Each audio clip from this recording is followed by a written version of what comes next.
The most important job in the world may also be the one we talk about the least. Well, we're going to fix that today because we're going to have a conversation about caregiving with experts who've devoted their lives to the topic, you guys. Welcome, everyone. I'm Laura DeFranco, the CEO of Brave Healer Productions Publishing, where we are helping the world experience what's possible. And here today to help me with that mission are some of the amazing authors of one of our newest books. This book is the third in a beautiful series, The Caregivers Advocate, a complete guide to support and resources. This is our volume 3 of an award-winning series with authors all around the globe. Quick shout out to Davide De Angelis. Thank you for making this cover come alive with all of that beautiful purple. I really love to match my book covers, you guys. So I put my purple on today. And I have a shout out, of course, to our lead author, Debbie Compton. Debbie, you had such an incredibly big vision and mission for this book, for the entire series. Thank you for that. Thank you for gathering around you an incredible group of expert co-authors to help you with a big, important topic. We would not be here without you. So thank you for everything that you do consistently to help us out and support. I have some pretty cool people in my Zoom room today, you guys. Kelly Ott is a certified senior advisor and dementia practitioner, serving families in the Shenandoah Valley, Virginia, helping them navigate elder care with confidence after 30 plus years in clinical hospital and outpatient roles. Theodore E. Henetu is, I hope I got that right, Theodore, is a founder of Sure. Rafi Adult Care Center and an academic building accessible, dignity-centered residential care for older adults across Nigeria and beyond. And I have Veronica Shears with us. She's a certified end-of-life doula and founder of Guiding Your Light at End of Life, drawing on 30 years as a critical care and hospice nurse to help families plan for a richer end of life. Welcome to all of you. This is going to be a really juicy conversation. Theodore, we're going to start this off with you. Tell us a little bit of the why behind the chapter that you wrote for the Caregivers Advocate. Well, thank you for the invitation to be here. First of all, my chapter is When Memory Fades, Compassion Must Rise. This was inspired by a story that happens in Africa, especially about misunderstanding dementia and people experiencing dementia. Most times in Africa, when someone experiences dementia, most people tend to think that it is a spiritual attack or a cause or some kind of misfortune that the person has encountered, and as such, that it is a cause. But our chapter tries to demystify and debunk all these theories and all these misconceptions. So, our chapter tries to offer a wide range of awareness of what dementia is all about based on the African context and for our African communities and then for the global environment to understand how Africans, most African communities see dementia. And then in our work, we try to offer simple, non-clinical and relevant practical tools to help caregivers within our context to navigate the challenges of dementia. But you cannot navigate through the challenges of dementia without being aware of what dementia is. So that is the heart of our story. But then we started with a lead story of an experience which personally I had. Okay, I had experience of an elderly woman whose children felt that her condition, she was experiencing dementia, was as a result of cause or witchcraft. So they were confused. They do not know what to do. Then someone told them that we know somebody who can heal your mother from this illness, you see, dementia has become a spiritual problem instead of a medical issue. So they said we can recommend a spiritual house where this evil spirit, quote and unquote, can be cast away. So when I tried to intervene, I told them, no, this is not a spiritual attack or spiritual matter. This has to do with, this is a medical condition. It has to do with the degeneration of the brain, that abilities and the strength has failed, memory has failed. But then your mother still has some abilities left. So please let us learn how to care for her, building on her strengths and the remaining strength, because your mother still experiences joy, loves music and kindness, but they couldn't listen to that advice. They listened to the voice of fear, and then they took their mother to the prayer house. Unfortunately, the story ended tragically, or in a tragic manner. Their mother died in the prayer house. So that was what informed the topic. When memory fails, compassion has to rise. Breaking silence about what happens in Africa or some parts of African country about dementia. So that's the heart of my story. Thank you, Theodore. You know, it really is back to the awareness and education. And when you don't know any other reasoning, you are going to name it by what you do know: witchcraft, evil spirit, whatever it is that you are used to stories being told about why this happens. So you said everything when you said awareness. It is so important. And I thank you for being somebody who is spreading that awareness. It is a very tragic story. Yeah. Yeah, it is. Thank you.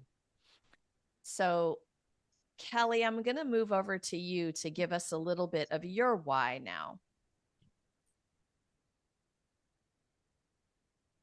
Okay, so a lot of the reason that where I was prompted to write my story was based around personal experience as well, but also multiple clients that I work through in the senior care advisory industry, where you have individuals that aren't able to have loss of executive function. They aren't able to make decisions for themselves. Sometimes they're not able to rationalize through their circumstances, and so they're very resistant to having anyone come in and change their world or make any alterations in their world that may actually improve or modify things to a way that they can sustain autonomy.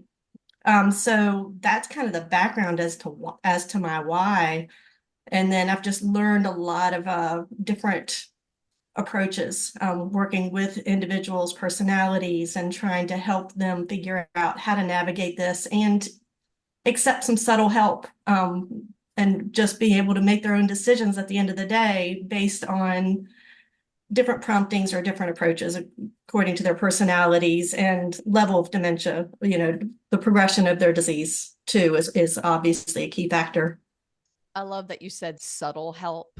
Like, talk about that a little bit more, because that term is just making me smile, because sometimes you have to kind of sneak it in there, right? Mm-hmm, mm-hmm. Yeah. Well, I'm going to give you a quick example. I just had a gentleman yesterday that requires this tactic. I met with him, and he feels certain that he and his wife are in a place right now that they can manage themselves, and all they need to do is call for help, and they've got help coming, and no matter what the circumstance, they're set because they have people in their family or whatever that could just come on a whim. So I had to create a scenario where I had to get him into how he feels if something happens and it doesn't quite work out that way. So I created an event of, he fell in the yard, he went to the hospital, he wasn't able to return for 2 weeks. Now, how does he feel about his wife being at home alone and having to navigate trying to find help to bring in without having something already in place? Once I got him to feel that environment change and that shift, he was able to work with us a little bit better about accepting the possibility that we need to perhaps put something in place prior to that event. Yeah, I love that. That helps people into it being not so tough of a decision. Mhm. Gosh, we get kind of set in our ways, don't we? And And we then, we like yeah, our comfort. yeah, So yeah, having someone else come in is uncomfortable. And so that's a hard sell sometimes.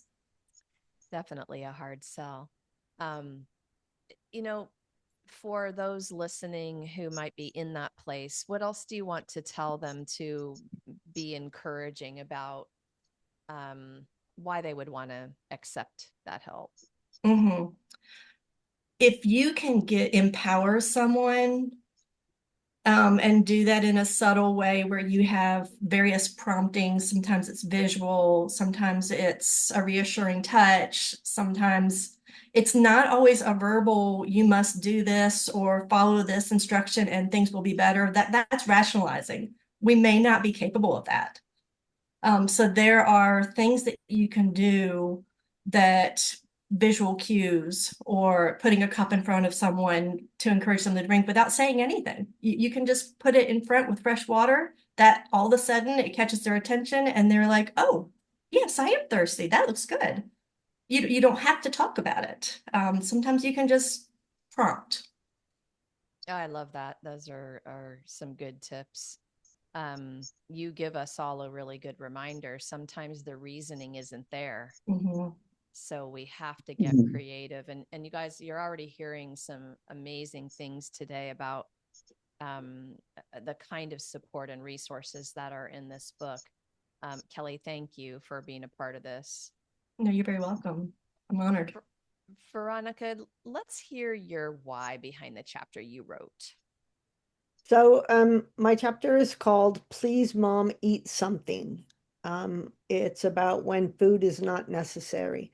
The thing that brought me to write about it is because, like Kelly, I observed it with my own mom. And at first it wasn't well understood, but my mom wasn't losing weight. And so there was no intervention to come at that point in time. But as a client, as a loved one starts losing weight, um, it's about 6 months before their passing that they start losing large amounts of weight. So if they're obese before they start their decline, it might not be quite as noticeable, but because you sort of want them to lose weight. But when it gets up to 10 pounds, then it's something that needs to be addressed and talked to about with the doctor. Um, and so many people equate love with food. Well, I worked all day to fix this meal for my mom, and she's not gonna, and she ate 3 bites, and you feel crushed, and you can't. You can't. As decline begins, um, the stomach signal turns off and they're just not interested in food. And forcing them is an ugly scene. And saying to them, well, you won't get better if you don't eat, mm, that has no place in the conversation at all because they're not gonna get better, unfortunately. And so preparing people for that situation and tools that they can use is an important thing to me. Yeah, again, I'm going to bring up the fact that you're giving us awareness that will greatly help the journey if we've heard this conversation and we run into that situation. And okay, so that brings up like when I see it, when I know it, it can be a heartbreaker for the person watching. And they Yeah. want to say all the things because they want to have the fight because yeah. So what do you want to tell us about that part? Um, it's not an it's not what's the word like Theo said, it's about the compassion behind it, right? So the caregiver needs to know that the compassionate response and the compassionate action is to find them the next level of care because decline is happening. And rather than putting up blinders, no, no, no, no, I don't want to go there. if you face the reality that 100% of us will die, then it might be easier to swallow. And as a death doula, I'm all for a positive death movement, and that's what we're hoping. Doula Givers International Institute is hoping to reteach the world that death is okay, and we've grown away from that. And would you like to share about your collaboration with Theodore real quick?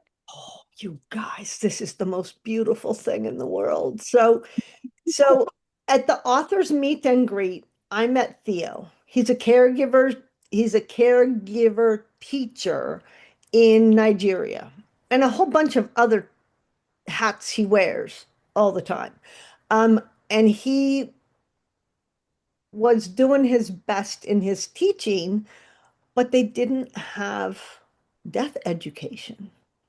And my program, the Doula Givers Institute, offers training for family caregivers and for potential end of life doulas.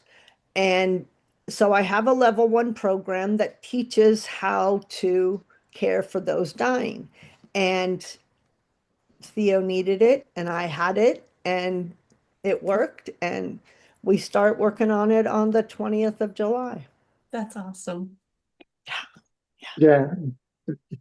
And that's the wonders of Zoom. Yeah, of course. Because I don't have to go to Nigeria to teach this. I mean, I feel Sure. it every day, today as well, with all of you here with me. Yeah. Okay, so I want to get into this next question for all of you. Kelly, I'm going to start with you for this one. You know, caregiving a lot of times leads to burnout, sometimes pretty severe burnout. And I know you all have experiences, either personal or helping others with that. What's a simple step that our listeners can take today if they're in it? Great question. And yes, that is a universal problem. I experienced it. And in experiencing the needing to be still, my mother got very anxious if I moved around too quickly. My nature is to move around quickly. And so I decided to start painting again. I pulled out some clay pots and I started painting them. And I really got myself immersed in that. I could be present and available for my mother's needs. She could see me. The atmosphere was calm, and I got to create something which brought in a wonderful comfort to me. I now teach that, so it's funny that you bring this up specifically. I'm starting a organization, LLC, that actually hosts these types of moments for caregivers so that we can learn to find those respite moments, those quiet moments throughout the day for our own personal, I'm going to say sanity. But part of it really is just taking a deep breath, immersing yourself into something, concentrating on something. And it doesn't have to be for hours. It can be for 5 minutes. But it's a refreshing of your spirit so that you can then be more loving towards the one that you're attending to. Because that's the ultimate goal. We want to take really good care of someone and we want to be our best. And sometimes that means we need to take a moment for ourselves. Go outside, look at something pretty outside and then run back in. Whatever you need, do that. Beautiful. I love that so much. In the creative space is meditative. It's more still, it's more centered, it's more present. And then you bring that energy to your loved one after that. It's fabulous. Matching their energy is really important. Thank you for that. Mm-hmm. Veronica, how about you on this caregiving question? So, you know, a listener might be right in it. What's a simple step you'd like to just share with them? The simple step is that, give me a second with that, sorry. Because there's not really anything really simple about it when it comes to food. It's such an emotional trigger. And realizing that the fight isn't worth it. You're taking away the joy. And food can be sustaining or not. and food can be dangerous as end of life approaches. So that's the most important part about food is that it can be dangerous if it's not handled properly. So Yeah. this one, you guys, is like, I'm with that family member. I am maybe fighting the fight. It is leading to burnout for me. Like I am getting exhausted trying to get this loved one to eat more. But, Veronica says, just give up the fight, let it go. Right. Mhm. I hope you guys are listening to this one because that's going to help your levels of stress and the mental stuff that you do, right? Anything else, Veronica, on that? Um, Someone read my one of my proofreaders read my chapter and was brought to tears. She said, I did that to my mom. Yeah, we I do. A pushed lot and of us pushed do it. and it wasn't pleasant at all.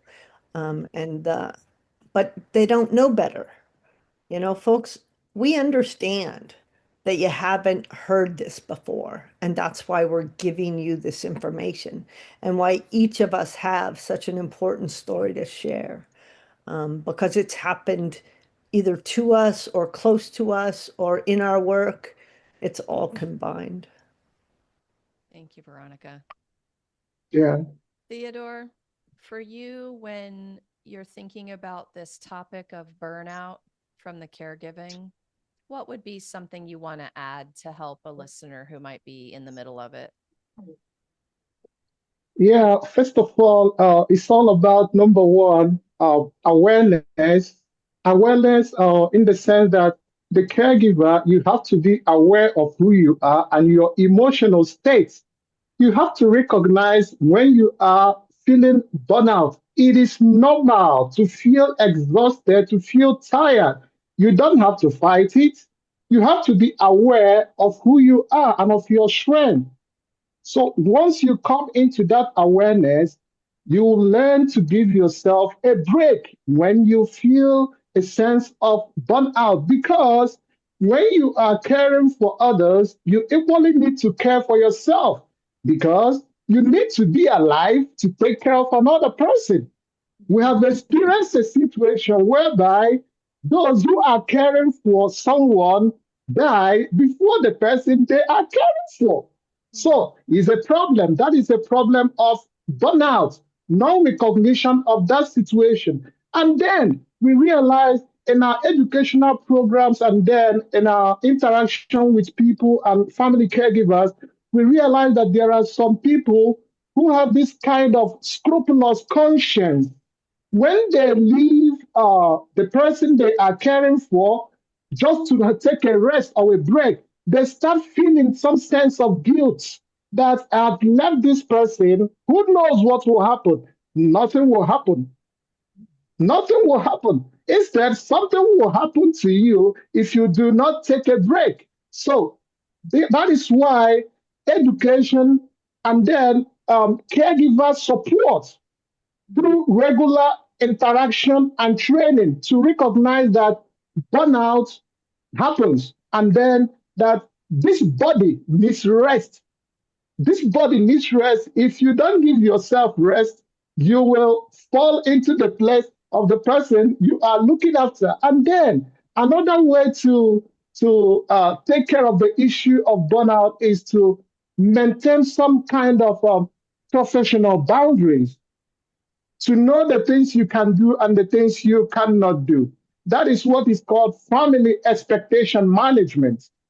So what you cannot do, you cannot do. But what you can do, you can do. So you have to define the boundary of what your energy and ability can carry. So in that way, you are able to manage it. And then when you feel burnout or when you feel confused about what to do, seek out for help. Ask someone else to take your place. That you need some rest. You need some rest. And then when it's necessary, it is necessary to have some period of games and recreation. If you can take one bottle of red wine, you need to cool off your brain and then relax the system because Because work doesn't help the system. You need to integrate some kind of work and play and good food and drink, and then having friends around. Those strategies will help you to reduce stress and burnout. So that's what we share with our caregivers and families. I love it. Yes, the community that you're around. You you made me think of something, and I think it's important. I'm gonna back up to just a story. When my dad was ill, my sister was taking care of him, and she was really the primary person coming in to help him with different things. And there was a wound that was needing care. And I remember her sharing a story with me like, he didn't want the nurses, he didn't want the people who knew what they were doing because they were strangers to him, and he would get pretty ornery about it. Meanwhile, my Mhm. poor sister was being asked to do something she had no business doing, changing that dressing, cleaning that, what she didn't know, yet it's tough to stand up to dad sometimes when dad is grumpy and saying no or whatever. And then the guilt is what, Theodore was talking about that made me think about that. It's like, no, that's a hard no. And so when you are being asked to do something you have no business doing, or you don't know how to do, or you feel those feelings, please set your boundary and reach out for help, or else it's going to lead to something bad. And Yeah. so thanks, Theodore, for mentioning that, because it just made me think of that when we were kind of going through that stage with him. Um, I want all of you to have a chance to talk a little bit more about your work, about the beautiful tool that's in the chapter. And Veronica, I'm going to start with you for this last question. I want to know, what's the most important thing you want to leave us with about when the food is no longer necessary?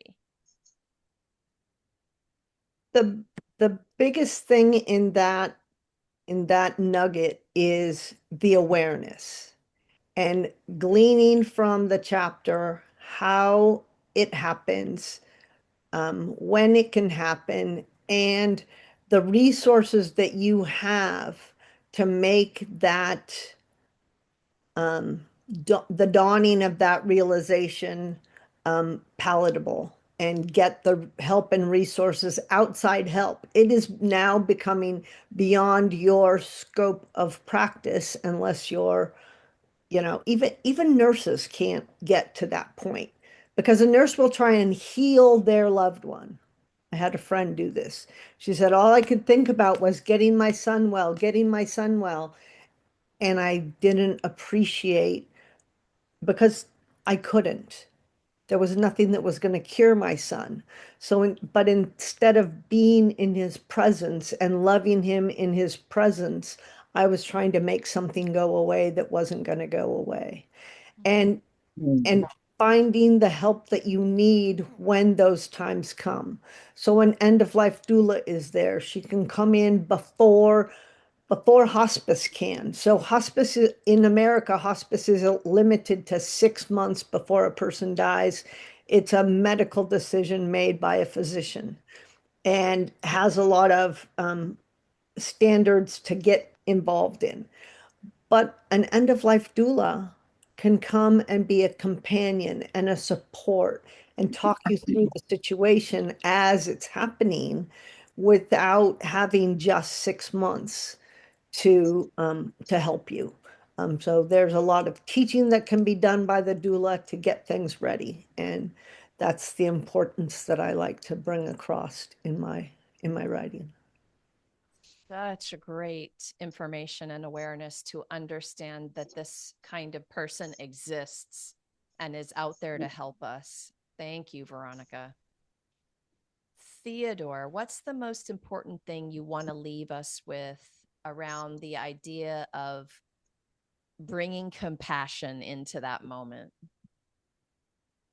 Okay. The takeaway I would like us to have is that dignity remains even when memory fails. Dignity of a person remains even when memory fails. And then in our program, and then for our caregivers and family caregivers who we interact with, who we consult with, we give them what we call RAFE practice tool. RAFE practice tool is a 5 tool that will teach our caregivers and then the families that we consult with to always be conscious of. The number one is R. The R tells us to recognize that this person experiencing dementia is a person, it's a human being, it's someone's mother, it's someone's father, it's someone's mother and friend who is so dear to him or her. You have to recognize that this person belongs to somebody. And that person he or she belongs to, he or she is so important to him. The number two is when they are experiencing or what people might call difficult behaviors, is exhibiting some difficult behaviors, the A will tell us to always assess the need. Why is this person reacting this way? What is happening? What is the response? Is it about pain? Is it about hunger? We have to always assess the person's need using what we call caregivers detective mindset. Every caregiver has to be a detective, having an eye to reason out what is happening. And then we talk about the P, the third tool, we tell them to always preserve strength because when memory fails, humanity remains, compassion remains, joy remains. The person learns to live in the present. So there are some strengths and abilities that still remain.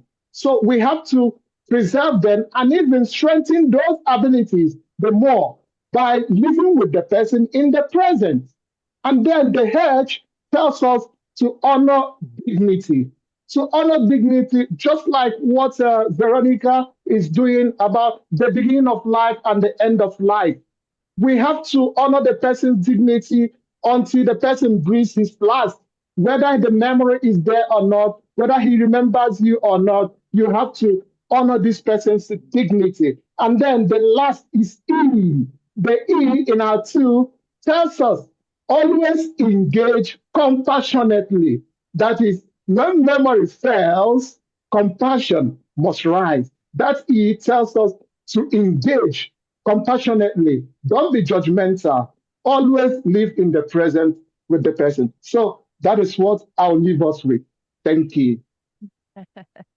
I was following along with that. You call it RAPHE, RAPHE, recognize, always assess, preserve abilities, honor dignity, engage compassionately. You guys need to read the chapter, okay? There's Sure. going to be all the details. Thank you, Theodore. It's so beautiful. Yes. Thank you. Kelly, wrap us up. What's the most important thing you want us to know about supporting their autonomy? I think trying to understand someone's perspective, usually it's wrapped around fear. We fear losing control. We fear someone invading our space. We fear the changes that are ahead of us. So I think if we can understand that and have, again, compassion, I'm gonna mirror Theo's theories here, or support Theo's theories here. But if we can be compassionate and not be reactive to someone's bad mood or stance, sometimes we dig our heels in because we don't want change. If we can understand the why and come from a different angle and support their needs to be in control, you can give them options. We know that we don't like these changes, but we can do this or we could do this. What would you prefer? And as much as possible, involve them in some of the decision making before we lose the ability to make decisions, ideally. So, all of this, you guys, is life and world changing kind of information today. Your knowledge, your experience is changing the world. Kelly, Veronica, Theodore, thank you so much for what you do in the world and for being here today to share it with everyone. Listeners, you can tell this is more than just a book, this is a very generous community. Maybe something that we talked about today, maybe you have a question or you need some support or you want to carry on the conversation and be in community. Come on down into the show notes because I have everybody's link there. You can explore what they're up to and get the support, get the answers to your questions. So please do that. And of course, we hope that you grab a copy of this beautiful book. I have the link below for you for that. Lastly, today, everyone, remember your words change the world when you're brave enough to share them. So it is time to be brave. Thanks, everyone. See you next time. Thank you. Thank you. Thank you.